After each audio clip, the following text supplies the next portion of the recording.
Good morning, brothers and sisters. This is a prophecy update entitled "The Dollar is Dying" by Brother Damon Duck. There are times when I don't know what to tell people about something in the news. No born-again Christian wants to be a false teacher, but lies, fake news, censorship and war, and unexpected events make it difficult to know what to believe. More than 30 years ago, I was teaching that the rider on the black horse in Revelation 6 represents food shortages, famine, and economic disaster. It wasn't long until I decided that it was accurate to say that the rider on the black horse represents hyperinflation and a global economic collapse after the rapture. I added after the rapture because people were asking me when I thought the global economy would collapse. Not all agree, but I believe the first 6 seal judgments take place after the rapture and early in the tribulation period. To be clear, I emphasized that I was talking about a global economic collapse, not the collapse of one or two individual nations. I believe the economy of individual nations that don't have a strong economy, Sri Lanka, Venezuela, Afghanistan, for example, could collapse without triggering a global economic collapse. But the U.S. economy is so big, if it collapsed, it could cause a global economic collapse. I'm sharing this with you because some so-called experts are saying the U.S. and the world are on the brink of a global economic disaster. So here are 2 opinions that I have about what I think is happening. First, every economy on earth must change to bring in a system that can track all buying and selling.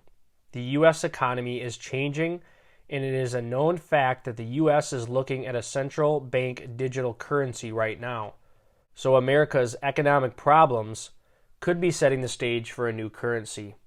Second, 10 kings or leaders over regions must rise to power before the Antichrist rises. This requires a weakening of the U.S. and a shift in power toward other groups of nations. It looks like power is shifting away from the U.S. and toward China, Russia, the Middle East, as of right now. Here are some recent reports that seem to relate to this and other Bible prophecies. Concerning hyperinflation and a global economic collapse, on November 3rd, MarketWatch reported that hedge fund giant Elliott Management notified investors that the world is headed toward the first financial crisis since World War II. The world is on the path to hyperinflation. Central bank policymakers have been dishonest about the cause of high inflation. Markets are going to decline, but they can't predict when.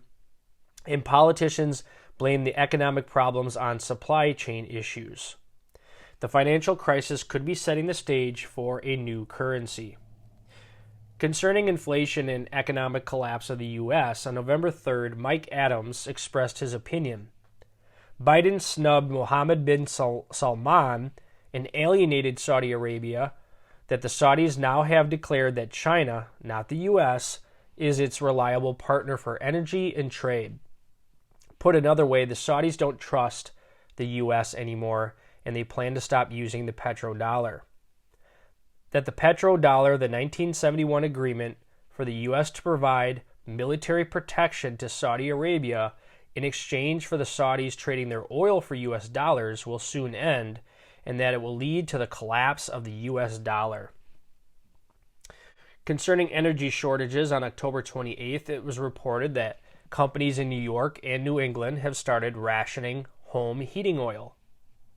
Concerning the deliberate destruction of America's energy independence and the efforts to weaken America, in early November, Biden said, quote, "We're going to be shutting these coal plants down all across America and having wind and solar power." On November 6, Biden went to New York to campaign, and he said, "No more drilling. There's no more drilling. I haven't formed any new drilling." These are Biden's own words. It is a major reason why the dollar is dying, and the price of gasoline, diesel fuel, utilities, and food will keep going up. Concerning the decline of America, on November 7th, the U.S. Navy raised the enlistment age from 39 to 41 because they can't attract enough recruits to serve.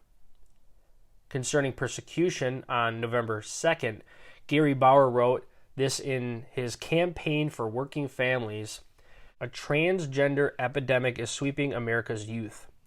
The Biden administration and Democrats are pushing legislation and regulation that gives trans ideology supremacy over everything, including religious liberty.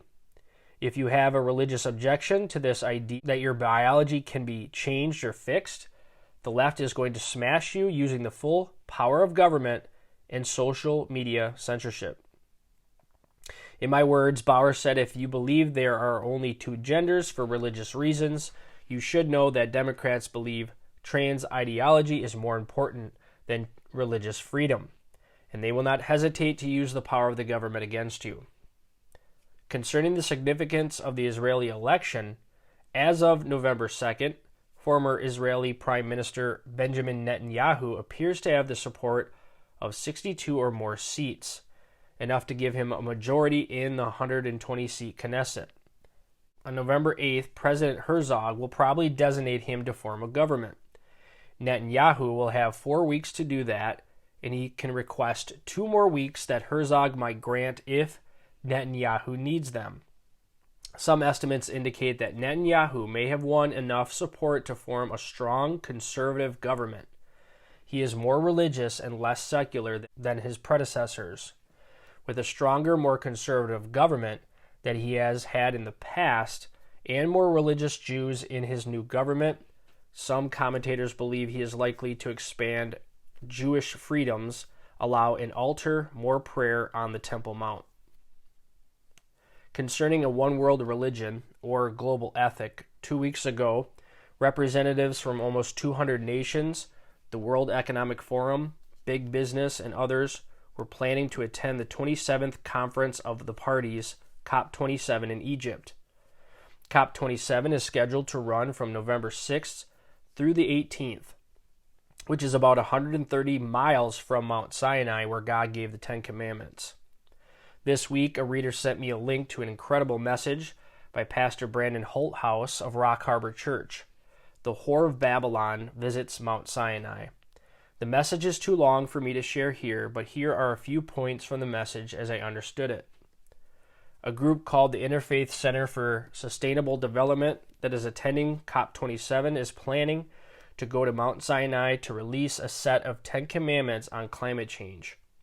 The group has chosen Mount Sinai because this is where God gave the 10 commandments in the Bible to Moses. The stated goal of their climate change commandments is to add religious guidance, merge religion and politics to UN public policy discussions.